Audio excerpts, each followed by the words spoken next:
जय हिंद। कुछ लोग हैं ऐसे जो ऑनलाइन जाते हैं, जो यूट्यूब वगैरह में जो होता है क्लास उसमें जाते हैं और हेलो सोनाली कहाँ से हो। अबे सोनाली, सोनाली को सब कुछ हो जाएगा लेकिन तुम निठल्ले ही रह जाओगे।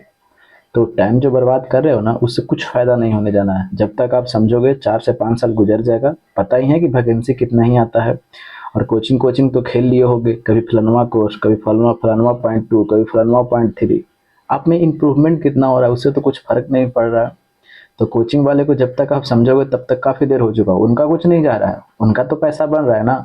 और तुम कोसते रहो सरकार को, सरकार ये नहीं कर रहा है, सरकार वो नहीं कर रहा है। सरकार में आप भी आ जाओगे ना, तो वो जो धांधली है ना, धांधली, वो तो पूरी तरह से आप नहीं रोक पाओगे।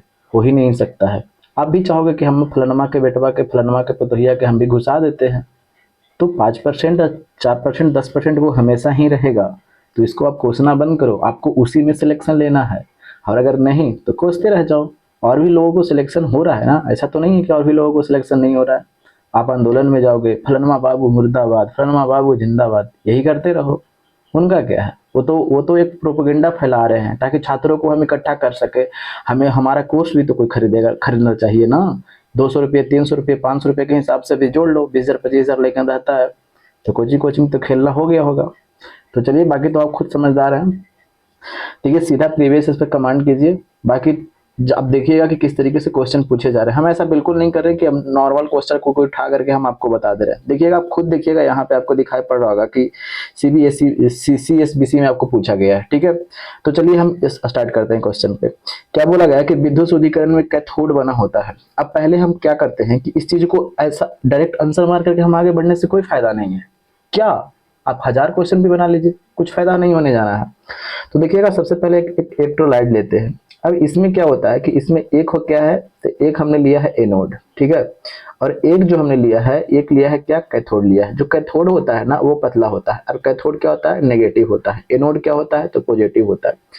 जब इसमें विद्युत धारा प्रवाहित करते हैं तो ये जो है यहाँ पे, ये एनोड पर सब अशुद्धियां आकर के क्या हो जाती है, जमा हो जाती है। ठीक है, और जब अशुद्धियां आकर के जमा हो जाती है तो इसके अपेक्षा ये क्या रहेगा, मोटा रहेगा। तो कहे कि हाँ बिल्कुल मोटा रहेगा, ये कैथोड की अपेक्षा तो ये मोटा रहेगा ना। और इससे जो होती है, जो शुद्ध पदार्थ जो होती है, इसमें जाकर के क्या होता है, तो चिपक जाता है। तो यहाँ पे शुद्ध पदार्थ के लिए हमने काला वाला इस्तेमाल कर लिया। शुद्ध पदार्थ जो होते हैं इसमें जाकर के किस में चिपक जाते हैं, तो कैथोड में चिपक जाते हैं। ठीक है, तो इसमें कौन से है, एनोड में कौन से है, अशुद्धि है। ठीक है, अशुद्ध पदार्थ है। अशुद्ध पदार्थ यहाँ पे आपको देखने को मिलेगा। और यहाँ पे कैथोड में आपको बात कर रहे हैं तो यहाँ पे आपको शुद्ध पदार्थ देखने को मिलेगा। तो यहाँ पे आप देख सकते हैं क्वेश्चन किस तरीके से पूछा गया है, वो अब आप किसको डिराइव कर सकते हैं। देखिएगा, एनोड क्या होता है, तो कहिए कि मोटा होता है, किसके तुलना में, कैथोड की तुलना में। ठीक है, अच्छा, और शुद्ध पदार्थ किस पे जमा हो रहा है, तो कहिए कैथोड पे जमा हो रहा है, और एनोड पे तो अशुद्ध पदार्थ जमा हो रहा है। तो क्वेश्चन तो हमें यही पूछा गया था, बस देख लेते हैं।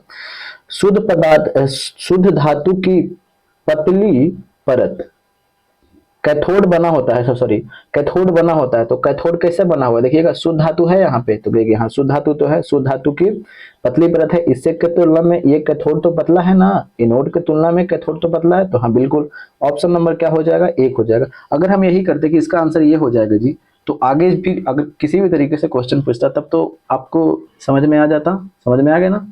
तो इसी तरीके से आप समझते हुए आगे बढ़िएगा, तब आपको ज्यादा फायदा करेगा। ठीक है, आप कम ही बनाइए बट उसको समझते हुए बनाइए, ताकि एग्जाम में किसी भी तरीके से पूछे हम उसको हैंडल कर सकते हैं। एक तो प्रेशर इतना रहता है भाई एग्जाम में, हल्का हल्का क्वेश्चन गलती हो जाता है, फिर घर पे आके गिनते थे तो अरे यार ये क्वेश्चन कैसे गलती हो गया।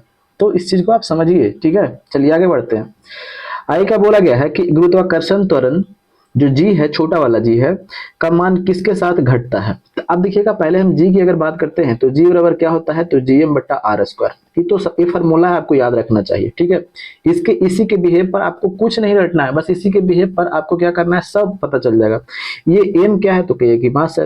ये जी तो आपको पता ही है, बड़ा वाला जी क्या है जो। और ये आर जो है, ये आर क्या है, त्रिज्या है। जैसे में अगर बात करते हैं, ये पृथ्वी है, ठीक है, तो यहाँ पे त्रिज्या इसका विषुवत रेखा पर त्रिज्या ज्यादा है कि ध्रुव पर त्रिज्या ज्यादा है, तो कहे कि दिमाग खराब है का, विषुवत रेखा पर त्रिज्या देख रहे हैं कितना बड़ा है।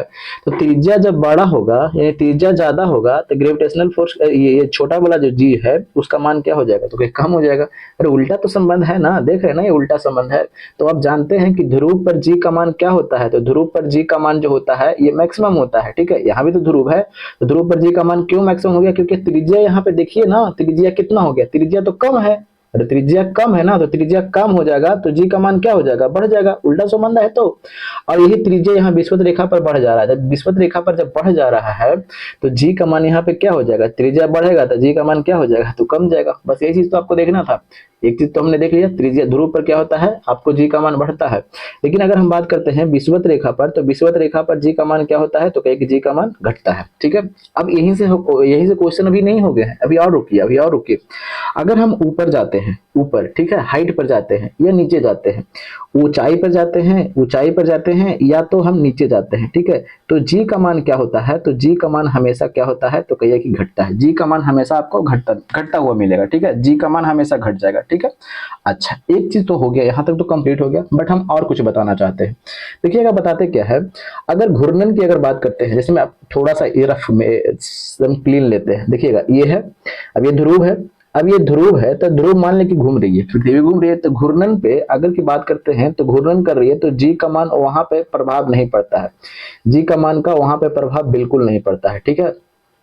किसका, जब पृथ्वी घूर्णन कर रही है तो ध्रुव पर जी का मान पर कोई प्रभाव नहीं पड़ता है।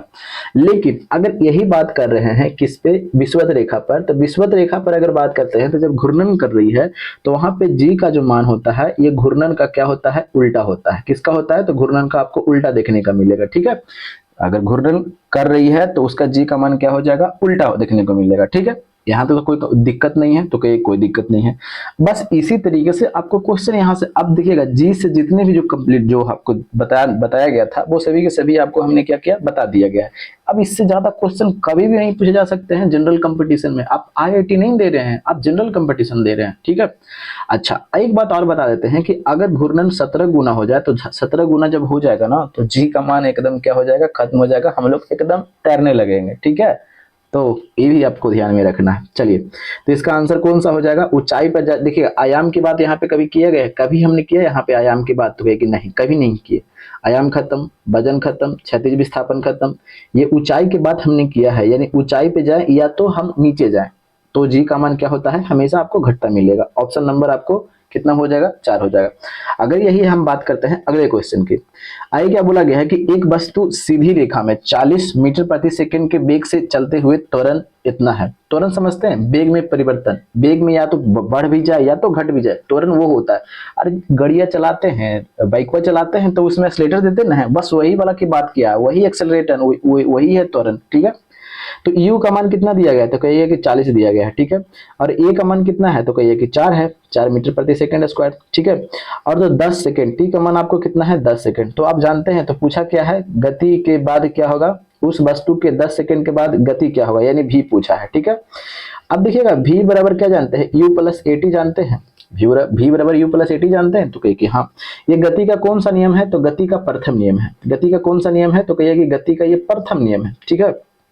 तो इसको भी आपको ध्यान में रखना है, ठीक है। अब गति का प्रथम नियम है, तो अब पुट कर दीजिए, u का मान 40 है, a का मान कितना है, 4 है, और g का मान 9.8 होता है, तो लगभग हम 10 ले सकते हैं, तो 10 ले लीजिए। तो v बराबर कितना हो गया, 40 है प्लस 40, तो कितना हो गया, आपको 80 देखने को मिल गया। तो वेग का मात्रा क्या होता है, मीटर प्रति सेकंड हो जाएगा। ऑप्शन नंबर कौन सा होगा, ऑप्शन नंबर आपको 4 हो जाएगा, ठीक है, समझ में आ गया। अब हम यहीं से क्वेश्चन को अभी हम आगे बढ़ जाएंगे, अभी हमें और कुछ बताना है, तो चलिए बता देते हैं। देखिएगा, अगर हम बात करते हैं, एक होता है गति का प्रथम नियम, ठीक है, गति का प्रथम नियम, और एक होता है गति का द्वितीय नियम, ठीक है, गति का आपको द्वितीय नियम देखने को मिलेगा, ठीक है, और एक होता है गति का तृतीय नियम, ठीक है, एक होता है गति का तृतीय नियम। तो देखिएगा, इस चीजों को आप जब समझ जाइएगा ना, तो उससे आपको काफी सारे क्वेश्चन आपको देखने को मिल जाएंगे।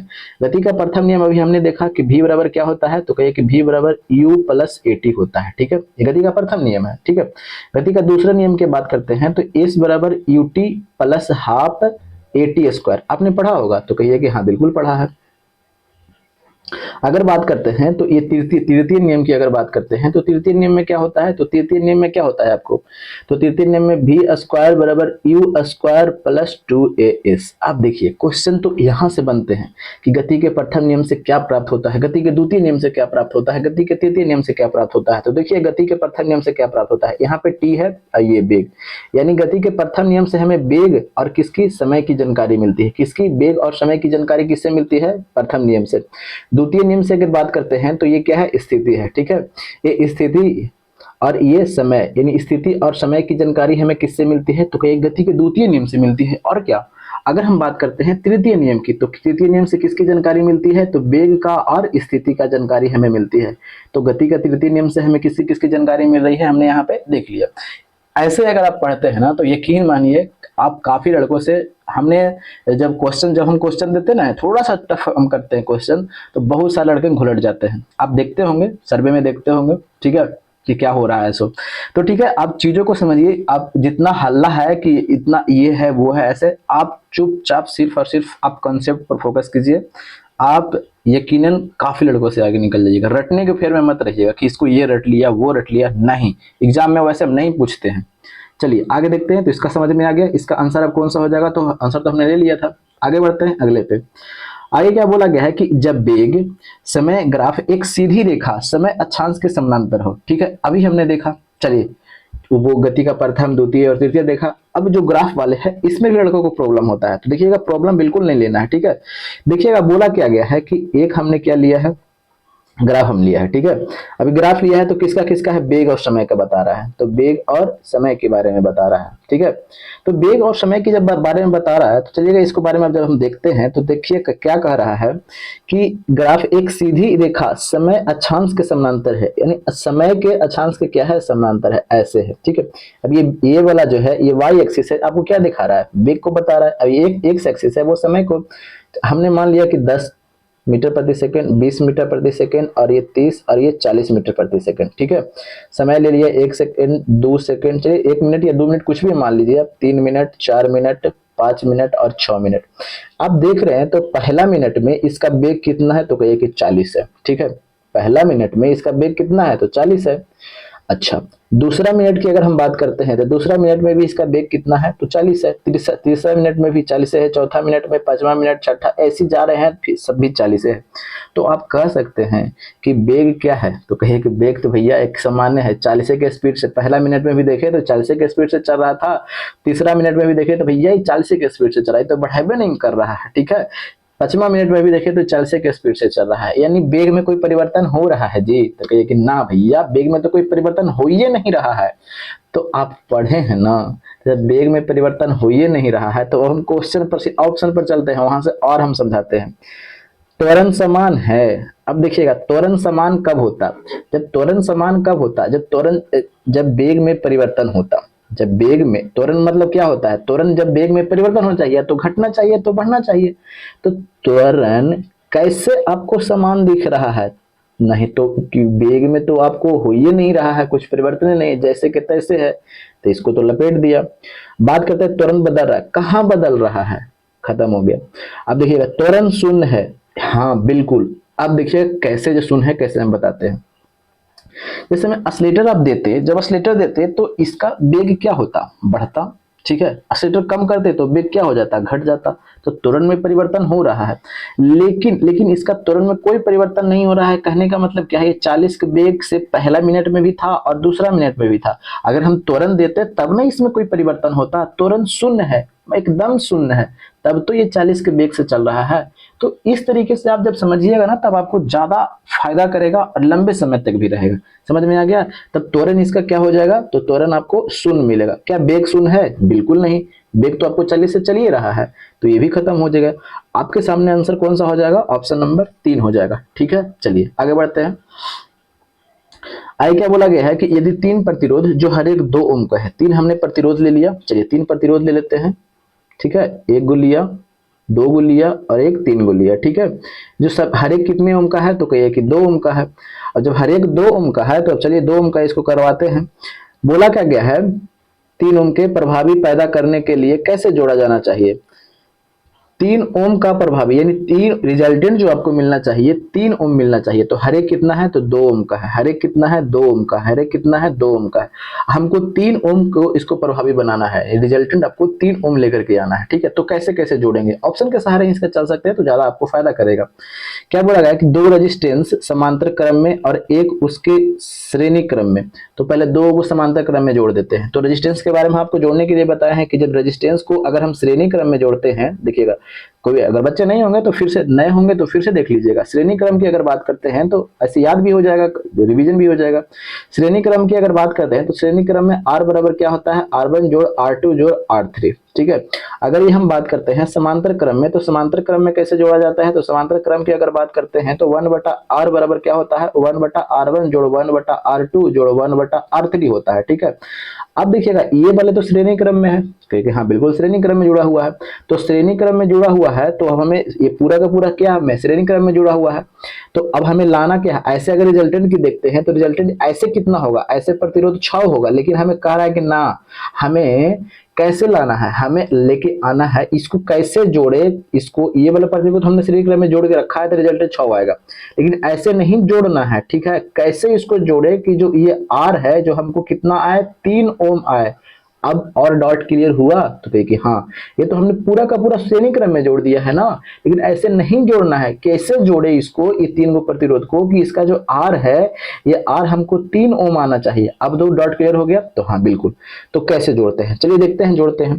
कह रहा है ना कि 2 रेजिस्टेंस समांतर क्रम में, तो पहले 2 को रेजिस्टेंस को समांतर क्रम में जोड़ते हैं। तो समांतर क्रम का फार्मूला आप जानते हैं, लिखे 1/r बराबर 1/r1 जोड़ 1/r2। चलिए, तो 1/2 जोड़ 1/2, ऐसे तो हम बता भी सकते हैं कि जब 2 गो रहेगा तो सीधा कीजिएगा ऊपर गुना नीचे जोड़, लेकिन आप कंफ्यूज कर जाइएगा। तो आप बेसिक चीजें अपनाइए, क्योंकि बेसिक चीज एग्जाम में आपको ही काम देता है। जितना ट्रिक रहेगा ना उस साथ टाइट होकर घुस जाता है, अंदर हवा में चल जाता है। ठीक है, तो बाहर बताना और अंदर करना में काफी फर्क होता है।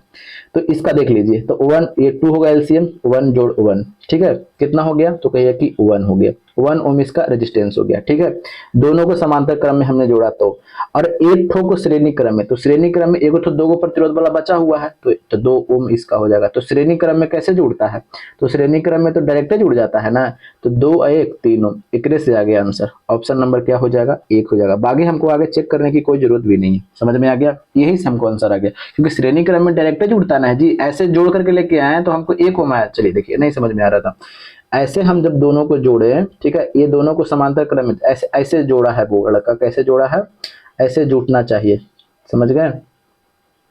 इसको कैसे जोड़ा है, इसको ऐसे जोड़ा है। ठीक है, इसको ऐसे जोड़ा है, समझ गए, ऐसे जोड़ा है, ऐसे जोड़ेगा ना तब हमको आएगा 3 ओम। एगो को दोनों को जोड़ा कितना, एगो 2 ओम था और एक ठो 2 ओम था। ठीक है, और एक ठो कितना था, 2 ओम था।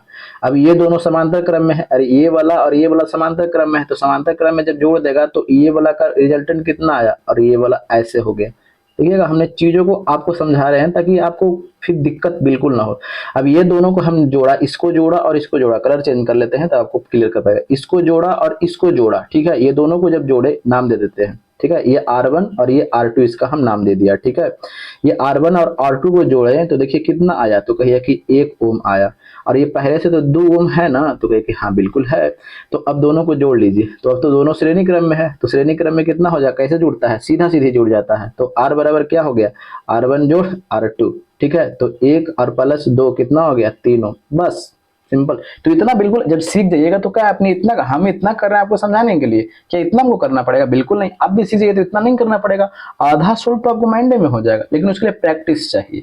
आप जो कुछ लोग करते हैं ना, जीडी जाएंगे, फलाना क्वेश्चन पूछ रहा है, खत्म। वो 5 साल पहले वैसे सिलेक्शन होता था, सिलेक्शन लेना है तो बढ़िया से आपको पढ़ना पड़ेगा, वरना फिर क्या, आपको पता भी है। क्या बोला गया है कि कौन सा उपकरण विद्युत ऊर्जा को यांत्रिक ऊर्जा में बदलता है। सिंपल सा क्वेश्चन है, ये सब क्वेश्चन नहीं बनाइएगा ना तो सीधा ठोक दिए जाइएगा। ठीक है, तो ये सब इसका आंसर कौन सा हो जाएगा, तो कोई क्या बोला गया, विद्युत ऊर्जा को यांत्रिक ऊर्जा में, तो विद्युत ऊर्जा को, तो विद्युत मोटर कौन सा ऑप्शन हो जाएगा, तो इलेक्ट्रिक मोटर ऑप्शन नंबर दिया गया है। अगर यह बोलता है डायनमो, तो डायनमो क्या होता है, तो डायनमो होता है, डायनमो तो यांत्रिक ऊर्जा को विद्युत ऊर्जा में, ठीक है, यांत्रिक ऊर्जा को किसमें, तो यांत्रिक को किसमें, तो विद्युत में बदलेगा। ठीक है, डायनमो। लेकिन अगर विद्युत मोटर बात बोल दिया तो विद्युत ऊर्जा को किसमें, यांत्रिक ऊर्जा में। ठीक है, चलिए आगे क्या बोला गया है कि एक लड़के द्वारा 1 किलो की वस्तु को ऊपर दिशा में 1 मीटर की दूरी तक उठाए जाने पर लड़के द्वारा किया गया कार्य, यानी डब्ल्यू बराबर क्या होता है, mgh होता है ना, पढ़े हम, भार बराबर। अब क्या है, एम कितना है, 1 kg है, जी का मान कितना लगभग, लेकिन यहाँ सब में 9.8 दिया है तो हम 9.8 ही लेकर के चलते हैं, ठीक है, 9.8 दे देते हैं, दे दिया है तब हम लेके चलना पड़ेगा। और हाइट कितना है, 1 है। अब ये पॉइंट जब नीचे नीचे आएगा तो पॉइंट जब नीचे आएगा, पॉइंट हम नीचे कहाँ लेकर के आए, ऐसे भी तो आ रहा है, तो 9.8, अब ये क्या हो गया, जूल हो गया, ठीक है। हमने पॉइंट नीचे क्यों लेकर के आया, बिल्कुल नहीं लेकर आना चाहिए था, चलिए लेकर आ गए तो कोई बात नहीं है। अब सबसे गुना करके भी 10 से भाग दीजिए, इसका आंसर कौन सा हो जाएगा, 9.8 जूल, क्योंकि वर्क है तो वर्क का मात्रा क्या होता है, तो जूल होता है। आंसर हो जाएगा ऑप्शन नंबर आपको 2 हो जाएगा, ठीक है। चलिए आगे देखते हैं अगले पे। क्या बोला गया है कि 2 बल्ब है, एक जैसे में आपके पास में 2 गो बल्ब है, ठीक है। अब ये 2 गो बल्ब है, एक बल्ब कैसे है, तो एक बल्ब है 150 वाट का और एक बल्ब है 60 वाट का, ठीक है। तो किसमें रेजिस्टेंस अधिक होगा, सबसे ज्यादा रेजिस्टेंस किसमें होगा, यानी प्रतिरोध की बात कर रहे हैं, तो P बराबर क्या जानते हैं, V स्क्वायर बटा R आप जानते हैं, ठीक है। तो अगर आप जानते हैं तो आप देख रहे हैं कि ये P में और R में दोनों में क्या है, उल्टा संबंध है। अगर रेजिस्टेंस बढ़ेगा, रेजिस्टेंस अगर बढ़ेगा तो ये P जो होगा वो क्या, रेजिस्टेंस अगर घटेगा तो P क्या हो जाएगा, बढ़ जाएगा। अगर यही रेजिस्टेंस बढ़ेगा तो P क्या हो जाएगा, घट जाएगा, यानी उल्टा संबंध है। तो देखिएगा यही ये वाट जो है ये कितने वाट का है, 150 वाट का है, यानी रेजिस्टेंस बढ़ा रहे हैं, रेजिस्टेंस क्या हो रहा है, बढ़ रहा है, उल्टा संबंध है, सॉरी रेजिस्टेंस होने बोले, ये P हम लोग क्या कर रहे हैं, बढ़ा रहे हैं, तो रेजिस्टेंस क्या हो जाएगा, घट जाएगा ना, रेजिस्टेंस क्या हो जाएगा, घट जाएगा। और यही 60 वाट ले रहे हैं तो इसके तुलना में तो ये तो कम है, तो यानी 60 वाट यहाँ ले रहे हैं तो P क्या हो रहा है, घट रहा है, तो रेजिस्टेंस क्या हो जाएगा, बढ़ जाएगा। तो इसका आंसर कौन सा हो जाएगा, ऑप्शन नंबर, यानी सबसे ज्यादा रेजिस्टेंस किस में पैदा होगा, तो 60 वाट में। और पहले ही दिया गया है, ढेर लगन देखेगा एकदम बर्दाश्त नहीं लेगा, 150 वाट के है ये है, तो रेजिस्टेंस सबसे ज्यादा एकरे में ना होगा, मार ये बोला एकदम खचाक सुना आंसर, एकदम कलर वगैरह टाइट करके निकलेगा। हम तो एकदम 100 गो में से 80 गो रंग क्या है, कोई रिजल्ट रोक देगा, रिजल्ट नहीं हुआ धांधली हुआ है, अरे भाई धांधली नहीं हुआ है, तुम लपेटे में आ गए हो, ठीक है। चलिए इसका आंसर हो जाएगा ऑप्शन नंबर 2 होगा, ठीक है। चलिए आगे क्या बोला गया, निम्नलिखित में से कौन सा भौतिक परिवर्तन नहीं है। भौतिक परिवर्तन उसको बोलते हैं जो उस रूप में तुरंत आ जाए, मतलब कि एक रूप में बदले या फिर उसी रूप में आ जाए, यानी कोई नया प्रोडक्ट ना बने। रासायनिक परिवर्तन में आपको नया प्रोडक्ट बन जाता है, ठीक है, बाकी सब जानते हैं। चलिए क्या बोला गया, लकड़ी का जलना, लकड़ी को जलाएंगे तो लकड़ी को जलाएंगे तो क्या फिर उस रूप में उसको बदल लेंगे तुरंत, जैसे में हम किसी चीज को लकड़ी को जला दी या फिर उसी रूप में परिवर्तित करना चाहता है पहिलके वाला में, ठीक है। तो पहिलका वाला में फिर आ पाएगा, अरे कोई आपको छोड़ दी है और फिर दूसरा के साथ में काज चल रही और फिर आपके पास में आ गई, तो क्या पहले जैसा मोहब्बत प्रेम रहेगा, लेकिन ना भैया, एकदम बिल्कुल नहीं रहेगा। अब तो रासायनिक परिवर्तन हो गया उसमें, समझ में आ गया। तो इसका आंसर कौन सा हो जाएगा, तो ये तो लकड़ी का जलना ना, ये तो कौन सा परिवर्तन है, तो कहिए कि ये रासायनिक परिवर्तन है, ठीक है। चलिए अब बात करते हैं कोका कोला पे में नमक डालने से गैस का निकलना, नहीं समझ में आ रहा, अगले पे बढ़ते हैं, ठीक है। कागज के टुकड़े का जलना, कागज को जला दिएगा अब फिर उसी रूप में लाइएगा तो आएगा, तो कहे कि ना ये तो रासायनिक परिवर्तन आपको देखने को मिल जाएगा, ठीक है। अगर लोहे में जंग लग गया अब फिर उसको उस रूप में पहलके वाला में लाना चाहिएगा, तो ना ये सब कौन सा है, तो रासायनिक है। ऐसे भी आपको एक आंसर मिल गया, ऑप्शन नंबर क्या हो जाएगा, 2 हो जाएगा। लेकिन हम इसके बारे में चर्चा करते हैं, कोका कोला पे में डालने से गैस का निकलना। तो देखिएगा जिसमें इसमें क्या हो रहा है कि एक रूप से दूसरे रूप में बदल रहा है, लेकिन कोई प्रोडक्ट का निर्माण नहीं हो रहा है। अभी हमने क्या बोला कि रासायनिक परिवर्तन में आपको कोई प्रोडक्ट का निर्माण होना चाहिए, तो इसमें क्या प्रोडक्ट का कोई निर्माण हो रहा है, कोई नहीं निर्माण हो रहा है।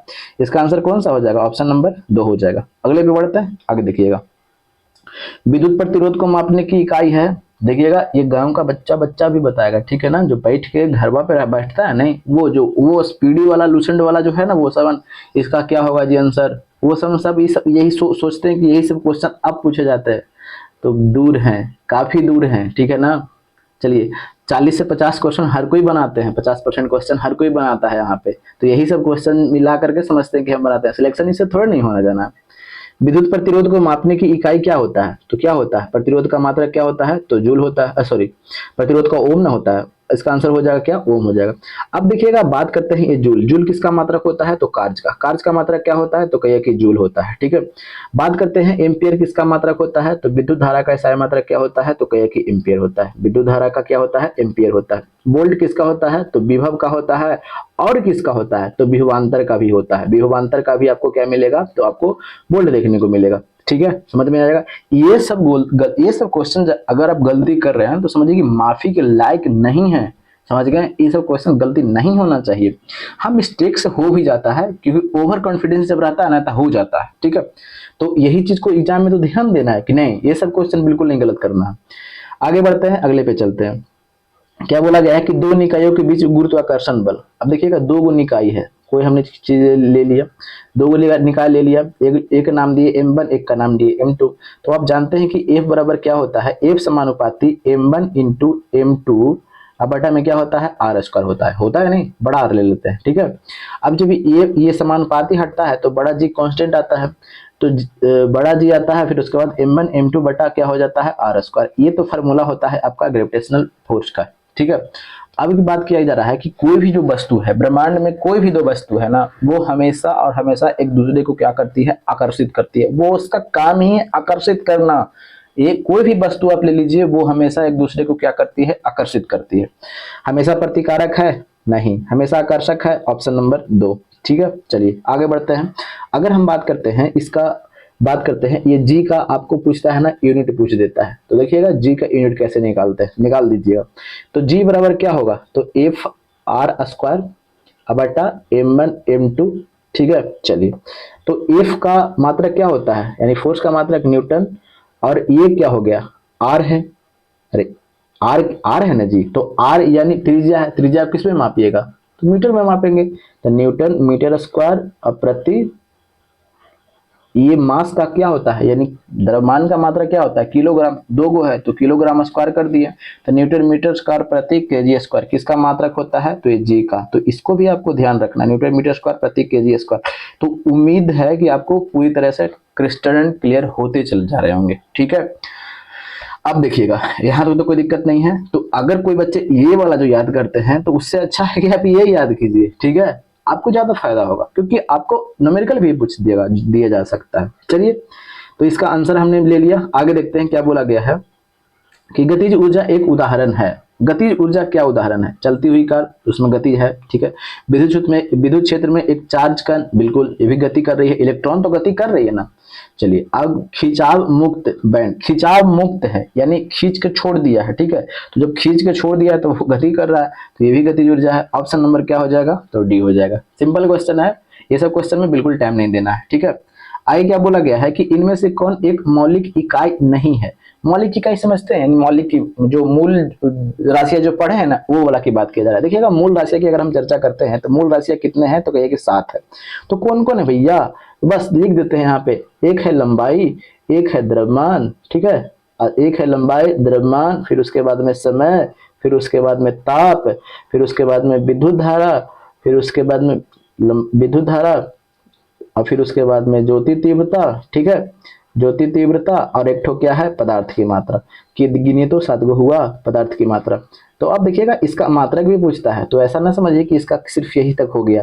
तो देखिएगा, इसका बात करते हैं कि मात्रक क्या क्या हो जाएगा। सो गिन लेते हैं, 1 2 3 4 5 6 7, बिल्कुल सही है। अगर मात्रक की बात करते हैं तो सबको पता है मीटर, केजी, सिंपल बात है। इसमें क्या बताना है, समय का सेकंड, ताप का केल्विन, ध्यान रखिएगा केल्विन, सेल्सियस के लड़का मार करके चला आता है, समझ गए। अब विद्युत धारा का एसआई मात्रक एम्पियर, ज्योति तीव्रता का एसआई मात्रक क्या होता है, तो कैंडेला होता है, ठीक है। अगर बात करते हैं पदार्थ की मात्रा का एसआई मात्रक क्या होता है, तो मोल होता है, ठीक है। तो अब मिला लेते हैं। देखिए, इनमें से कौन सी मौलिक इकाई नहीं है, मीटर है जी, देखिएगा तो मीटर तो पहले के में हमको मिल गया, गलती कर दीजिए इसको। किलोग्राम है जी, अरे भैया ये तो है। केल्विन है जी, अरे भैया ये का है, गलती कर दीजिए। आपके ये क्या हो गया, आंसर हो गया। बस इस तरीके से आपको सॉल्व करना है, बस, ठीक है। आगे बढ़ते हैं। आगे क्या बोला गया है कि समीकरण v बराबर u प्लस at जानकारी देती है। वेग समय ग्राफ का, वेग समय का एक कार्य, वेग स्थिति का एक कार्य, समय। चलिए, अभी हमने बताया था v बराबर u प्लस at, देखिएगा हमने बताया था, अभी बताया कुछ देर पहले ही, v बराबर u प्लस at। तो ये गति के कौन सी नियम है, तो ये क्या तरीके, तो सुना सुना सा लग रहा है, प्रथम नियम याद आ रहा है, प्रथम नियम, ये गति का प्रथम नियम। तो गति का प्रथम नियम में हमने बताया कि ये किसका बता रहा है, समय का, और ये वेग का, समय और वेग की जानकारी देती है, ठीक है, समय और वेग की जानकारी देते हैं। चलिए देखते हैं। तो वेग और समय का एक कार्य है, ठीक है। वेग और स्थिति, वेग और स्थिति का तो इसमें स्थिति कहाँ आ रहा है, खत्म कर दीजिए, बेदर्दी से काटिए, स्थिति कहाँ इसमें आ रहा है, बेदर्दी से स्थिति कर दीजिए। ऑप्शन नंबर आपके सामने एक है, समझ गए। इस तरीके से जब आप पढ़िएगा ना तो रटना नहीं पड़ेगा। आगे बढ़ते हैं, क्या बोला गया है, कौन सा यंत्र तरल पदार्थों के विशिष्ट गुरुत्व को मापता है। अब पहले इसको समझते हैं। तरल पदार्थ, ठीक है, के विशिष्ट गुरुत्व, विशिष्ट गुरुत्व यहाँ पे कहने का मतलब क्या, देखिएगा क्वेश्चन को थोड़ा सा घुमा है, सिंपल है, आपको पता है, ठीक है ना, ये पता है। अब जब यहाँ पे दे देता ना कि घनत्व को कौन मापता है, तो आप फट सुना बता देते, वही बात बोला जा रहा है, ठीक है ना, कि तरल पदार्थों के विशिष्ट गुरुत्व कहने का मतलब क्या हो गया कि तरल पदार्थों के घनत्व को मापने वाला यंत्र कौन सा है, तो वही वाला है, कौन सा है, डेंसिटी वाला, याद है ना। तो डेंसिटी से हमने बताया था कि एक होता है हाइग्रोमीटर, ठीक है, हाइग्रोमीटर होता है, और एक होता है हाइड्रोमीटर, ठीक है। तो बच्चे इसमें कंफ्यूज करते हैं। तो हाइड्रोमीटर से आपको पता रखना है डी से डेंसिटी, डेंसिटी मतलब घनत्व, तो यही वाला इसका क्या हो गया, अपेक्षिक घनत्व। ये अपेक्षिक घनत्व किससे मापते हैं, तो अपेक्षिक घनत्व आपको मापेंगे हम किससे, तो ये हाइड्रोमीटर से। अगर बोल देता कि हाइग्रोमीटर से क्या मापते हैं, तो इससे मापते हैं अपेक्षिक आर्द्रता, क्या, तो अपेक्षिक आर्द्रता, ठीक है। चलिएगा इस तरफ आ जा, इस तरफ आ जा, कहाँ चला गया, अपेक्षिक आर्द्रता, ठीक है, समझ में आ गया। इसका आंसर हो जाएगा आपको सामने। देखिए हाइग्रोमीटर से हमने बता दिया, हाइग्रोमीटर से क्या, अपेक्षिक आर्द्रता, हाइड्रोमीटर से अपेक्षिक घनत्व, ऑप्शन नंबर 2 सही हो जाएगा। अब यहाँ पे आपके सामने आ रहा है क्या, ग्रेविमीटर। ये ग्रेविमीटर क्या है भैया, सबसे पहले तो आपके दिमाग में ये घुसना चाहिए। हमने यहाँ पे बता दिया ये, और फिर उसके बाद में इसके बारे में चर्चा नहीं किया, एग्जाम में भी पूछा जा सकता है, ठीक है। प्रीवियस क्वेश्चन को एकदम घोर के पी जाइए, समझ गए। अगर बात करते हैं ग्रेविमीटर की, तो ये पृथ्वी के गुरुत्वाकर्षण बल को मापता है, पृथ्वी के गुरुत्वाकर्षण बल को मापता है, गुरुत्वाकर्षण बल को क्या करता है, ये मापता है। ये कौन सा मीटर है, तो ये ग्रेविमीटर है, ठीक है। यहां तक कोई दिक्कत है तो कहिए कोई दिक्कत नहीं है, समझ में आ गया। चलिए आगे देखते हैं, अगले पे बढ़ते हैं। आगे क्या बोला गया है, तो अगले पे चलते हैं। क्या बोला गया है कि कुछ नहीं में से कुछ का सर्जन किस नियम के विरुद्ध है। इस चीज को पहले समझिएगा, कुछ नहीं में से कुछ का सर्जन, तो कुछ नहीं में से कहने का मतलब है कुछ का सर्जन। आप जब एनर्जी पढ़ रहे होंगे तो एनर्जी में आपको बताया हो गया होगा कि जो एनर्जी जो है ना, एनर्जी उसको ना तो उत्पन्न किया जा सकता है और ना ही उसको क्या किया जा सकता, नष्ट किया जा सकता है। यानी एनर्जी को ना ही उत्पन्न कर सकते हैं ना ही उसको नष्ट कर सकते हैं, इसे केवल एक रूप से दूसरे रूप में बदला जा सकता है, ठीक है। क्या उसको स्टोर करके रख सकते हैं, बिल्कुल नहीं, ठीक है। तो यही बात बोला गया कि कुछ नहीं में से कुछ सर्जन किस नियम के विरुद्ध है। तो अभी हमने तो देखा कि ऊर्जा के नियम में बोला गया है, ठीक है। तो कौन सा हो जाएगा, द्रव्यमान ऊर्जा संरक्षण, ठीक है। ऑप्शन नंबर क्या हो जाएगा, 2 हो जाएगा।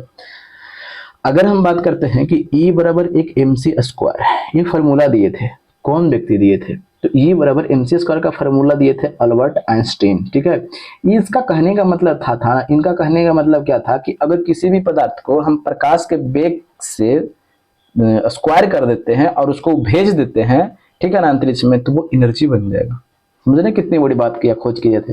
एम क्या है, तो एम है आपका मास है, ठीक है। ये तो क्या है, तो ये एनर्जी है, और सी क्या है, तो लाइट ऑफ वेलोसिटी है, प्रकाश का वेग है। चलिए आगे देखते हैं अगले पे। विद्युत धारा सर्वश्रेष्ठ सुचालक है, विद्युत धारा का सर्वश्रेष्ठ सुचालक कौन सा है, तो सर्वश्रेष्ठ सुचालक कौन सा है, तो चांदी, ठीक है, चांदी।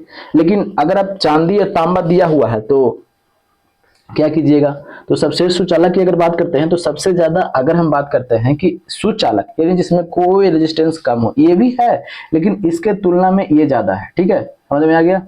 आगे बढ़ते हैं, अगले पे चलते हैं। क्या बोला गया है कि एक्सरे के खोजकर्ता कौन थे, एक्सरे याद आ रहा है कुछ कुछ, एक्सरे अभी तो आपने यहाँ पे पूछा कि एक्सरे की खोज करता कौन है, तो आप तो बना दीजिएगा, लेकिन बस इसको हमें अब बताना क्या है कि जानते हैं ईएम भी हम आपको बताए थे, नहीं बताए थे तो फिर से बताए थे। ईएम भी क्या होता है, इलेक्ट्रोमैग्नेटिक वेव, इलेक्ट्रोमैग्नेटिक वेव। ये क्या होता है, तो विद्युत चुंबकीय तरंग। ये विद्युत चुंबकीय तरंग क्या होता है भैया, विद्युत चुंबकीय तरंग। तो विद्युत चुंबकीय तरंग की अगर हम बात करते हैं तो जिसका वेग क्या होता है, लगभग 3 लाख किलोमीटर पर सेकंड, यानी प्रकाश का वेग जितना, ठीक है, प्रकाश का वेग जितना, प्रकाश का वेग जितना इसका होना चाहिए। क्या ये निर्वात में गमन कर सकता है? हाँ, ये निर्वात में ही गमन करता है। निर्वात में क्या करता है? ये गमन करता है, यानी ईएमबी। आपके दिमाग में उत्सुकता जग रहा हो कि अच्छा ये ईएमबी यानी विद्युत चुंबकीय तरंग कौन कौन है, आखिर कौन कौन है? तो बस यही चीज हम आपको बताना चाहते हैं। तो बस सिर्फ और सिर्फ जो हम बताएंगे उसको रट जाइएगा, जहां पर रटने के लिए रहेगा वही हम आपको रटने के लिए बोलेंगे। क्योंकि ये जब इसको रट लेते हैं ना तो आपको कई तरह के क्वेश्चन आप बना लेते हैं। एक होता है RMV UXY, इतना ही जो है आपको सिर्फ और सिर्फ रटना है। ये सब क्या है? तो ये सभी के सभी आपको देखने को मिलेगा विद्युत चुंबकीय तरंग, इलेक्ट्रोमैग्नेटिक वेव है, ठीक है, विद्युत चुंबकीय तरंग। एग्जाम में आपको पूछ दिया जा सकता है निम्न में से कौन सा विद्युत चुंबकीय तरंग है, तब क्या कीजिएगा? समझ में आ गया ना? इसी क्वेश्चन में पूछ दिया जाएगा तब क्या कीजिएगा? क्वेश्चन कहीं से भी घूम सकते हैं आपके सामने। अगर बात करते हैं कि अगर हम ऊपर की ओर जाते हैं, ऊपर की ओर, तो ऊपर की ओर जाते हैं तो तरंगदैर्घ्य का मान क्या होता है? तो बढ़ता है। तब नीचे की आएंगे तो घटेगा, तो कहेंगे हाँ बिल्कुल। अगर हम बात करते हैं ये नीचे की ओर आएंगे तो नीचे की ओर आने पर हमें क्या होता है? आवृत्ति की अगर बात करते हैं, थोड़ा मोटा हो जा रहा है। अगर हम बात करते हैं ये आवृत्ति क्या होता है, तो इसका आवृत्ति जो होता है, ये आवृत्ति देखिएगा हम लिख दे रहे हैं यहाँ पे, आवृत्ति प्लस में ऊर्जा, ये सभी का मान क्या होता है? तो कहिए कि ये बढ़ता है, ठीक है। नीचे आने पर यानी गामा रे का आवृत्ति क्या होता है? ज्यादा होता है, ठीक है। रेडियो वेव का आवृत्ति क्या होता है? कम होता है। अगर यही पूछ देगा कि रेडियो वेव का जो तरंगदैर्घ्य, ऐसे क्वेश्चन में आपको दिया जाता है कि किस निम्न में से किसका तरंगदैर्घ्य ज्यादा है, दिया जाता है ना, तो आप उसको रटते हैं। तो कितना रटिएगा भाई? दिया जाता है ना। या बोल देगा कि पराबैंगनी किरण, ठीक है, या बोल देगा कि एक्स किरण का आपको तरंगदैर्घ्य क्या है, ज्यादा है, कम है, इस तरीके से। बस अब हम यहाँ पे बता देते हैं आपको कि ये क्या है, तो रेडियो है, रेडियो तरंग है। तो रेडियो तरंग की अगर बात करते हैं तो इसका खोज किसने किया था? तो रेडियो तरंग का खोज किया था मार्कोनी ने, ठीक है, मार्कोनी ने, ठीक है। रेडियो, जैसे में आप कहीं बस वगैरह में सफर कर रहे हैं, बस वगैरह में सफर कर रहे हैं, तब आप किसी को कोनी से मार देते हैं तो आपको रे कर देता है। रे कर देने का मतलब इकार वगैरह मार देता है, वो बोला जाए था। रेडियो वेव आपको याद आ जाएगा, ठीक है। एम की अगर बात करते हैं तो ये माइक्रोवेव, माइक्रोवेव का मतलब क्या होता है? तो सूक्ष्म तरंग। सूक्ष्म तरंग का खोज किसने किया था? तो सूक्ष्म तरंग का खोज की बात करते हैं तो इसका खोज किसने किया था? तो हर्ट्ज ने। अगर बात करते हैं ये भी क्या है? तो ये भी जो है आपको दृश्य तरंग है, विजुअल रे है, ठीक है, यानी दृश्य तरंग। तो दृश्य तरंग की खोज किसने किया था? दृश्य तरंग, ठीक है। तो दृश्य तरंग की खोज किसने किया था? तो इसका खोज किया था किसने? तो न्यूटन ने किया था, ठीक है। अगर हम बात करते हैं ये यू, यानी यू किसका है? अल्ट्रावायलेट रे, यानी परावैंगनिक किरणें हैं। तो परावैंगनिक किरणें की अगर बात करते हैं तो परावैंगनिक किरणें की खोज किसने किया था? तो कहिए कि रिटर ने खोज किया था, ठीक है। अगर हम बात करते हैं एक्सरे, ये एक्सरे है, ठीक है, ये एक्सरे की अगर बात करते हैं तो एक्सरे के रोएंटजन ने किया था, रोएंटजन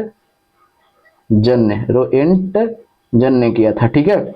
अगर हम बात करते हैं ये गामा, गांव पे जाते हैं तो बकबक बहुत लड़के करते हैं, हम फलनमा जगह पढ़ते हैं, ढिमकाना पढ़ते हैं, एकदम ऐसे पढ़ के एकदम फाड़े हुए हैं, तो एकदम ऐसे कर देंगे, एकदम पहाड़ पर कूद जाएंगे, एकदम फाड़ देंगे, ठीक है। तो ऐसे बकबक करते रहते हैं कुछ लोग। शांति से रहिए, सिलेक्शन लीजिए, चुपचाप निकल जाइए, ठीक है।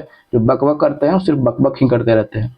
आप जितना ज्यादा शांत रहिएगा उतना ज्यादा आप अपने लक्ष्य की ओर तीव्र गति से बढ़िएगा, ठीक है। चलिए इसकी बात करते हैं। तो इसका खोज किसने किया था? तो हेनरी बेकुरल ने, ठीक है, बेकुरल ने। तो इस तरीके से देखिएगा, हमने एक चीज पूछा था, हमने पूरा बता दिया। इससे 20 से 30 40 50 ऑब्जेक्टिव आप निकाल सकते हैं, नहीं, हमने दे दिया आपको, क्या दे दिया कि बताएं आप, 4 गो ऑप्शन हमने दे दिया, इसका माइक्रोवेव का, विजुअल का, अल्ट्रावायलेट का, एक्सरे का दे दिया कि निम्न में से किसका तरंगदैर्घ्य अधिक है। दिमाग समझ में आ जाएगा, दिमाग हल्के में आ जाएगा, तो क्या उसको बोलते हैं, हलक में आ जाएगा, समझ गए ना। तो इस तरीके से आप पढ़िए, फायदा करेगा। आंसर हमको मिल गया होगा। चलिए इसका आंसर कौन सा हो जाएगा? तो रोएंटजन ने, और आंसर नंबर 2 हो गया, ठीक है। अगर बात करते हैं ये फैराडे, विद्युत चुंबकीय प्रेरण का खोज किसने किया था? तो फैराडे ने किया था। रदरफोर्ड की अगर बात करते हैं तो ये नाभिक का खोज किसने किया था? तो यही रदरफोर्ड ने किया था, ठीक है। तो यहाँ पे क्या करते हैं? विद्युत चुंबकीय प्रेरण का, तो चुंबकीय प्रेरण का खोज किसने किया था? तो यही किसने किया था? तो फैराडे ने, माइकल फैराडे ने। आगे बात क्या बोला क्या गया है कि पद्धति में बल का मात्रक। सिंपल क्वेश्चन है ये, सब क्वेश्चन ना आपकी आलिया भट्ट बना करके चली जाएगी और आपको लगेगा ले हम तो पढ़ रहे थे फलाना साल से, हमसे नहीं बना। नहीं, गलती होना चाहिए। ये सब गलती होना का मतलब सीधा है कि सीधे आपको एकदम दीवार में जिंदा चुनवा दिया जाएगा। ठीक है, इसका आंसर कौन सा हो जाएगा? तो न्यूटन हो जाएगा। बट हमें ये नहीं बताना है, हमें ये सब हल्के क्वेश्चन करवाने के लिए बिल्कुल आपके पास नहीं आया है। आपको हम बताने देना चाहते हैं कि अब देखिएगा 1 न्यूटन बराबर कितना होता है। तो 1 न्यूटन बराबर 10 के पावर 5 डाइन होता है। तो आपके दिमाग में पूछेगा अच्छा ये डाइन क्या है? तो ये डाइन जो है ना बल का ही मात्रक है। तो बल का कैसा मात्रक है? तो ये सीजीएस मात्रक है। समझ में आ गया? बल का कैसा मात्रक है? तो सीजीएस मात्रक है। 1 न्यूटन बराबर 10 के पावर 5 डाइन होता है। अगर हम आपसे पूछ देना कि 1 किलोग्राम में कितना न्यूटन होता है, तो 1 किलोग्राम में 9.8 न्यूटन होता है। कितना होता है? तो 1 किलोग्राम में 9.8 न्यूटन होता है। अगर हम आपसे पूछ दे, क्या पूछ दे कि 1 जूल बराबर कितना अर्ग होता है, तो 1 जूल बराबर 10 के पावर 7 अर्ग होता है। ठीक है, तो जानते हैं एग्जाम में कैसे करेगा कि 1 अर्ग बराबर कितना जूल होता है। लड़कन को याद रहता है कि 1 जूल बराबर 10 के पावर 7 अर्ग, पहले के ऑप्शन में रहता है 10 के पावर 7 अर्ग। एकदम मारता है, एकदम कलर वगैरह टाइट करता है, एकदम पूरा एकदम बाल झाड़ता है, फिर उसके बाद बाहर निकलता है शर्ट उट मोड़ते हुए। ठीक है, बहुत मस्त गया है पापा एग्जाम, एकदम एकदम एकदम ऐसे, समझ रहे हैं ना? तो इस तरीके से आप समझिए चीजों को। इसका आंसर तो मिल गया। आगे देखते हैं। प्रकाश वर्ष इकाई है। सिंपल क्वेश्चन है, किसका इकाई है? तो दूरी का। अब देखिएगा हमें ये नहीं बताना है, हमें और कुछ बताना है। प्रकाश वर्ष की बात करते हैं तो 1 प्रकाश वर्ष बराबर कितना होता है? तो 1 प्रकाश वर्ष बराबर बात करते हैं तो 1 प्रकाश वर्ष बराबर यानी पर दूरी का मात्रक है। तो हम बिल्कुल दूरी का मात्रक है, अभी हमने देखा। तो 1 प्रकाश वर्ष बराबर 9.46 गुने 10 के पावर 15 मीटर होता है। ठीक है, तो एग्जाम में ये पूछा जा सकता है, पूछा जाएगा ना कि 1 पारसेक बराबर क्या होता है। ये पारसेक जो है सबसे लंबी दूरी को मापने वाला है, यानी बोला जाए ना पारसेक, तो ये सबसे लंबी दूरी को मापने वाला ये इकाई है, कौन है? पारसेक है। 1 पारसेक बराबर 3.26 प्रकाश वर्ष। ठीक है, प्रकाश वर्ष यानी 1 वर्ष में तय किया गया दूरी। समझ गए? चलिए आगे क्या बात करते हैं। तो इसका आंसर तो हो गया।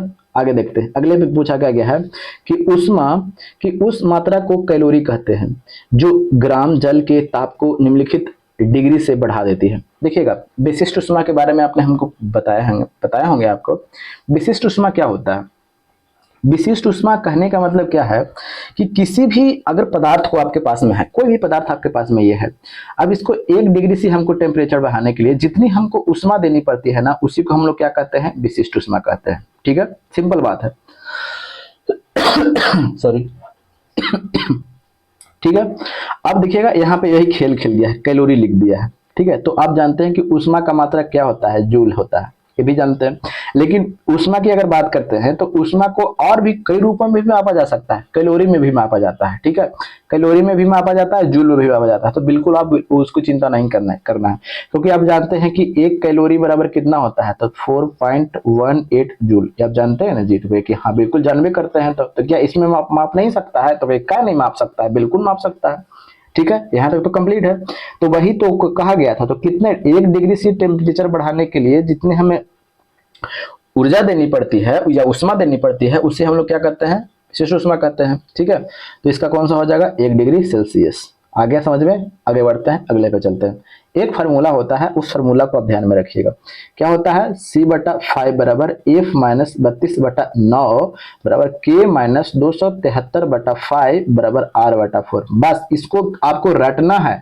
हम ऐसे रटने के लिए हमेशा नहीं बोलते, लेकिन जो आपको बोल देते हैं रटने के लिए, उसको बिना रटने हुए अगर आप काम चला रहे हैं तो आप अपने को धोखा दे रहे हैं। ठीक है, इससे आपको कहीं भी आपको, जैसे कुछ लोग बोलते हैं ना कि इतना डिग्री बराबर इतना डिग्री फ़ारेनहाइट होता है। अरे भैया वो हम काहे रटते हैं? इसको रटिए ना, आपको कहीं भी चेंज कर लीजिएगा। ठीक है, इसको एकदम रट करके रखिएगा। ठीक है ना, समझ गए? चलिए आगे देखते हैं, आगे क्या बोला गया है। और हाँ, एक बात आप बता देते हैं, अगर बात बता देते हैं कि ताप का मात्रक क्या होता है, तो ताप का एसआई मात्रक का क्या? सेल्सियस होता है जी। कई लोग ना सेल्सियस मार के चले जाता है, नहीं, ताप का एसआई मात्रा क्या होता है? तो केल्विन होता है। आपको ये ध्यान में रखना है। ठीक है, चलिए आगे क्या बोला गया है कि निम्नलिखित में से किसने गुरुत्वाकर्षण के नियमों की खोज की थी? किसने खोज किया था? सिंपल क्वेश्चन है, न्यूटन ने खोज किया था। ठीक है, अगर बात करते हैं ये डार्विन ने क्या किया था, तो डार्विन ने आपको प्राकृतिक चयनवाद का सिद्धांत, ये आपको पढ़ना क्या है, तो ये आपको बायोलॉजी में मिलेगा। ठीक है, चयनवाद का सिद्धांत किसने खोज किया था, तो यही डार्विन ने। रदरफोर्ड की बात करते हैं तो रदरफोर्ड किसने किया था, तो नाभिक का खोज किया था। ठीक है, नाभिक का। अगर मेंडल की बात करते हैं तो आनुवंशिकता सिद्धांत किसने दिया था, आनुवंशिकता सिद्धांत किसने दिया था, तो ये आपको दिए थे, मेंडल ने दिए थे। ठीक है, मटर का पौधा याद आ रहा है कुछ, हाँ बिल्कुल इसी तरह याद आना चाहिए। अगर हम बात करते हैं तो अभी हमने फॉर्मूला लिखा था कि F बराबर जी m1 इंटू m2 अब बटा में क्या r स्क्वायर, तो इसको आपको याद करना है। ठीक है, चलिए आई क्या बोला गया है कि सुपरसोनिक जेट की चाल। अब पहले सुपरसोनिक हम एक ही को रट के यहाँ से आगे भाग नहीं जाएंगे, इसका आंसर ये होगा जी, आगे बढ़ो जल्दी जल्दी जल्दी जल्दी करो, हमें 1000 क्वेश्चन करना है, जल्दी जल्दी जल्दी जल्दी जल्दी। बिल्कुल नहीं, हम ऐसा बिल्कुल नहीं करने वाले हैं। एक होता है क्या, तो एक होता है सबसोनिक। ठीक है, एक होता है सबसोनिक, एक होता है सुपरसोनिक, सुपरसोनिक, और एक क्या होता है हाइपरसोनिक। हाइपरसोनिक ये आपको चाल के आधार पर आपको बांटा गया है ध्वनि को। ठीक है, अगर बात करते हैं सुपरसोनिक क्या होता है, सुपरसोनिक उसको कहते हैं ध्वनि के वेग से क्या होता है, ध्वनि का वेग आपको पता है कि 0 डिग्री सेल्सियस पर 332 मीटर प्रति सेकंड होता है। ध्वनि के वेग से क्या होता है, ध्वनि के वेग से क्या होता है, अगर कम है तो समझिए कि वो सबसोनिक है। ठीक है, ध्वनि के वेग से क्या है, कम है तो वो क्या है, तो वो आपको देखने को मिलेगा क्या, तो ध्वनि के वेग से देखने को कम है तो समझिए कि वो है आपको सबसोनिक। ठीक है, जैसे में हेलीकॉप्टर उड़ रहा है, क्या ध्वनि के वेग जितना उड़ रहा है, नहीं। आप चल रहे हैं, क्या ध्वनि के वेग कितना चल रहे हैं, नहीं। हम लोग जो चल रहे हैं, कोई गाड़ी वगैरह चल रही है, ट्रक वगैरह चल रही है, एरोप्लेन वगैरह अगर चल रही है, क्या ध्वनि के वेग से ज्यादा, अगर ध्वनि के वेग से ज्यादा चल रही है, ठीक है, तो समझिए कि वो कहाँ पे आ जाएगा, तो ध्वनि के वेग से अगर ज्यादा चल रही है, जैसे में आपको देखने को मिलेगा वो लड़ाकू विमान होता है, ध्वनि के वेग से ज्यादा एकदम हड़क सुना पार होता है। ठीक है, तो ध्वनि के वेग से अगर अधिक चल रही है, वेग से क्या अगर अधिक चल रही है, तो समझिए कि वो कौन सा आ जाएगा, सुपरसोनिक में आएगा। अगर ध्वनि के वेग से 5 गुना, अगर ध्वनि के वेग से 5 गुना, ध्वनि के वेग से अगर बात करते हैं वेग से कितने गुना, तो 5 गुना, तो समझिए कि वो हाइपरसोनिक है। ठीक है, अग्नि मिसाइल वगैरह ये सब देखते हैं ना, ये सभी के सभी आपको क्या मिलेंगे, आपको हाइपरसोनिक देखने को मिलेंगे। एकदम 1 सेकंड में पता ना कहानी कितना निकल गया। तो ये सब कौन से है, ये ध्वनि के वेग से 5 गुना से भी ज्यादा। ठीक है, 8 गुना, 9 गुना, 10 गुना इतना भी होता है, सब डेवलपमेंट वो सब कर रहा है। तो हमें क्या पूछा गया था, सुपरसोनिक जेट, सुपरसोनिक ये वाला पूछा था। ठीक है, चलिए, तो ध्वनि के वेग से अधिक, देखिएगा ध्वनि के वेग से अधिक है जी, ध्वनि के वेग से अधिक, बिल्कुल आंसर कौन सा हो जाएगा, ये हो जाएगा। आगे हमको पढ़ने की जरूरत भी नहीं है। ठीक है, आगे बात क्या पूछा गया है, अगले पे चलते हैं। पूछा क्या गया है कि निम्न में से किसने पहला आधुनिक मोटर कार बनाया था, तो ये अमेरिका के व्यक्ति थे, हेनरी फोर्ड, ये बनाए थे। तो इसके बारे में बस इतना ही ध्यान रखना है, ज्यादा डिटेल्स बिल्कुल ध्यान नहीं रखना, क्योंकि एग्जाम में पूछा गया है। तो अभी हो सकता है कि पूछ दे या तो नहीं भी पूछे, बस एक बार खाली ध्यान रखिए, बाकी काम खत्म। चलिए आगे देखिए क्या बोला गया, कार्य करने की क्षमता क्या कहलाती है। अब देखिएगा यहाँ पे हम बताते हैं, कंफ्यूजन वाला जहाँ पे पॉइंट आता है हम रुक जाते हैं। एक होता है कार्य करने की क्षमता, कार्य करने की क्षमता, एक होता है कार्य करने की क्षमता और एक होता है कार्य करने का दर। तो कार्य करने का अगर दर की बात बता दिया जाए, कार्य करने का दर, कार्य करने का दर, तो वो क्या होता है, तो कार्य करने की क्षमता जो होती है, कार्य करने की क्षमता जो होती है वो कहलाती है ऊर्जा, और कार्य करने का दर जो होता है वो कहलाता है शक्ति। तो इस चीज को आप ध्यान में रखना है। अगर हम बात करते हैं यानी शक्ति, यानी P बराबर क्या होता है, तो W/T, W/T यानी कार्य बटा समय होता है। दर है ना जी, कार्य ऊपर में लिखे, और दर मतलब कि बटा समय होता है, तो समय कर दिया, तो कार्य बटा समय। अगर बात करते हैं इसका मात्रक क्या होता है, तो जूल प्रति सेकंड। और कोई मात्रक होता है पावर का, यानी शक्ति का कोई और मात्रक होता है। अब आपके सामने एक क्वेश्चन हम कमेंट बॉक्स में पूछते हैं कि शक्ति कौन सी राशि है, हमने कल भी बताया था। ठीक है, आपको बताना है। एक होता है वाट, एक होता है किलोवाट, और एक होता है हॉर्स पावर। ये सभी के सभी जो आपको देखने को मिल रहा है, ये सभी के सभी आपको शक्ति के मात्रक है, लेकिन हम आपके सामने लिख दिया है किलोवाट घंटा। बताइए तो किसका मात्रक है। आधा रकम तो एकदम हम दावे के साथ करते हैं, हम दावा कर रहे हैं कि 90% लगभग इसको गलत बना करके आएंगे, 90% लगभग गलत बना करके आएंगे एग्जाम में। एकदम सिंपल सी बात बता रहे हैं, एकदम आएगा पावर, एकदम ठोक देगा सीधा। कोई दिक्कत है, मास्टर गलती पढ़ा देगा। तो ये हम बता देते हैं कि ये जो है ये आपका ऊर्जा का मात्रक है। ठीक है, ऊर्जा का मात्रक है, जानते हैं वो सब लगभग चैलेंज भी कर देगा, एग्जामिनर गलती किया है, ठीक है। तो ये ऊर्जा का मात्रक है, ये आपको पावर का मात्रक नहीं है, ठीक है। तो ये किसका मात्रक है, तो ये ऊर्जा का मात्रक है, समझ गए। चलिए आगे बढ़ते हैं। तो इसका आंसर कौन सा हो जाएगा, कार्य करने की क्षमता पूछा है, क्षमता देख रहे हैं क्या कहला रहा है, ऊर्जा कहला रहा है। आंसर कौन सा हो जाएगा, दो। कई इसीलिए हमने यहाँ पे बता दिया कि शक्ति भी दिया हुआ है ऑप्शन में, ठीक है। बल का मात्रक तो पता है, क्या पता है उसमें। आगे क्या बोला गया, तापमान को किस इकाई में मापा जाता है। सिंपल सा क्वेश्चन है, तापमान को किस में हम मापते हैं, तो तापमान को अभी हमने बताया कि केल्विन में मापते हैं। आंसर में सेंटीमीटर। क्या लंबाई मापना है तापमान से, बिल्कुल नहीं। किलोमीटर लंबाई मापना है का जी। आंसर ऑप्शन नंबर 3, क्योंकि उपयुक्त सही है तो सब तो होगा नहीं। ऑप्शन नंबर 3, ठीक है। तो केल्विन इसका ये सही मात्रक होता है। अगर मापने की बात बोला जा रहा है तो फ़ारेनहाइट में भी मापते हैं, केल्विन में भी मापते हैं, रोमर में भी मापते हैं, डिग्री सेल्सियस में भी मापते हैं, ठीक है। किसी में भी माप सकते हैं, ठीक है। तो अभी हमने जो चर्चा किया था ना ये वाला कि C/5 बराबर F-32/9 बराबर K-273/5 बराबर R/4, किसी में भी आप माप सकते हैं। लेकिन अगर इसका पूछते हैं कि ए सही मात्रक, तो ये सही मात्रक क्या हो जाएगा, केल्विन हो जाएगा, ठीक है। तो सेंटीग्रेड में माप सकते हैं, बिल्कुल माप सकते हैं, काहे नहीं माप सकते हैं। आंसर हो गया, ठीक है। क्या बोला गया है कि यदि शुद्ध पानी को गर्म किया जाए, गर्म कर रहे हैं, शुद्ध पानी आपके पास में है तो उसको गर्म कर रहे हैं, तो कितने डिग्री पर वो क्या हो जाएगा, तो वो कितने तापमान पर उबलेगा, यानी खौलने की बात किया जा रहा है। क्वथनांक, खौलने को ही हम लोग क्वथनांक बोलते हैं, ठीक है। तो आपको पता होना चाहिए कि अगर हम कोई, मेरे पास में कोई पानी है उसमें हम अशुद्धि मिला देते हैं, तो क्या वो 100 डिग्री पर उसका क्वथनांक ही रहेगा, यानी 100 डिग्री पर ही खौलेगा, नहीं, उसका क्वथनांक और बढ़ जाएगा। अशुद्धि मिलाने से उसका क्वथनांक क्या होता है, बढ़ता है। लेकिन ये कह रहा है कि शुद्ध है, एकदम शुद्ध पानी है, तो कितने डिग्री पर खोल जाएगा, 100 डिग्री पर खोल जाएगा, और क्या, सिंपल बात है। आंसर हो जाएगा ऑप्शन नंबर 1 हो जाएगा, ठीक है। चलिए आगे क्या बोला गया है कि बल्ब में लगा फिलामेंट, फिलामेंट किस चीज से बना होता है, किस चीज से बना होता है। Simple question, simple. कई लोग ना बाबू के खाना खिलाने में व्यस्त रहते हैं, तो बाबू को बोल दीजिए कि अभी थोड़ा सा एग्जाम चल रहा है, थोड़ा सा खुद से खा लीजिए तो ज्यादा बेटर हो जाएगा। क्योंकि अगर नौकरी ना लगा तो जो नून रोटी खाएंगे वाला जो डलोकवा है ना, वो एकदम दिलवा में गड़ जाएगा, ठीक है। वो आपके पास बिल्कुल भी ना रहेगी, उनको तो कोई और उठा करके लेके चला जाएगा। और जो आपको बोलते थे ना, आप सीधा स्टेटस लगाते रहिएगा, तुम हमको छोड़कर चली गई, करते रहिएगा, ठीक है ना। फिर वही शादी ब्याह में कुर्सी सरियाते कुछ लोग नजर आते हैं उन्हीं के शादी में। तो बिल्कुल अगर नहीं चाहते हैं तो रोड छापासिक बिल्कुल नहीं बनना है, ठीक है ना।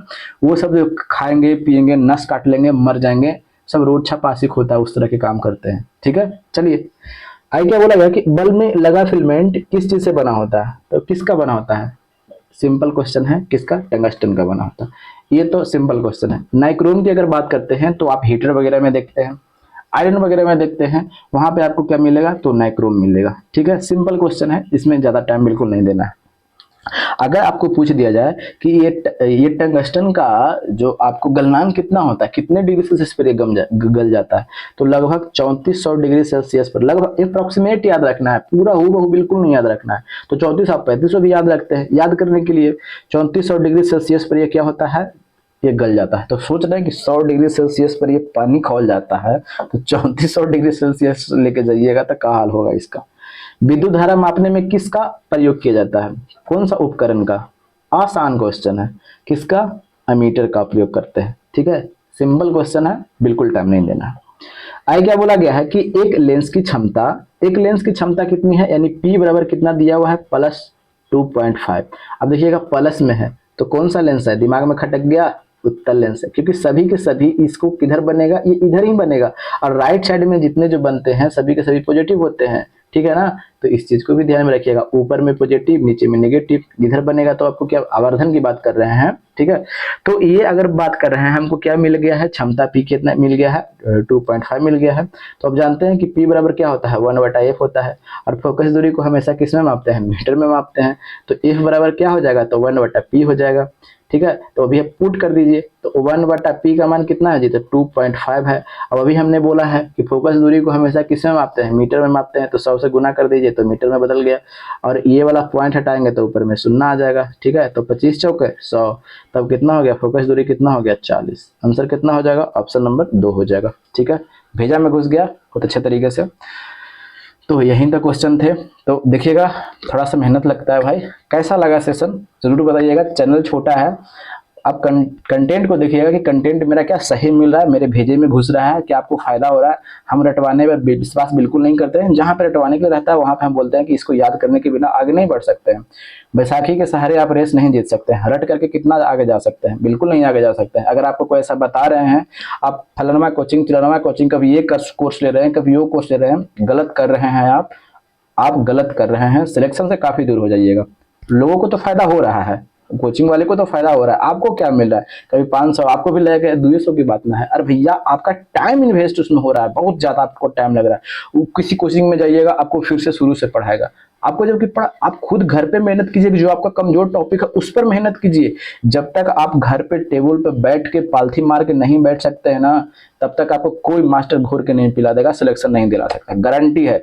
मास्टर क्रेडिट लेने के लिए आ जाता है कि फलानवे यहाँ से पढ़ा था, फलानवा यहाँ से पढ़ा था, सब फाजुल की बातें हैं। समझ में आ गया? जब आपको पूरा बढ़िया से नॉलेज हो जाएगा ना, तब समझ में आएगा, तब तक काफी देर हो चुका होगा। ठीक है, तो वीडियो थोड़ा अच्छा लगा होगा तो लाइक वगैरह कर लीजिएगा, कमेंट में जरूर बताइए कैसा लगा, खराब लगा तो भी बताइएगा, अच्छा लगा तो भी बताइएगा, और नए हैं तो सब्सक्राइब कर लीजिएगा। अगर कोई अपने जन होंगे जैसे में जिनको आप खाना खिलाते हैं, कोई बहन होंगी, कोई भाई होगा, कोई दोस्त वगैरह होगा, तो वहाँ पे आप शेयर कर सकते हैं। ठीक है, तो मिलते हैं अगले वीडियो में। जय हिंद, जय भारत, वंदे मातरम। हमेशा पढ़ते रहिए, ठीक है।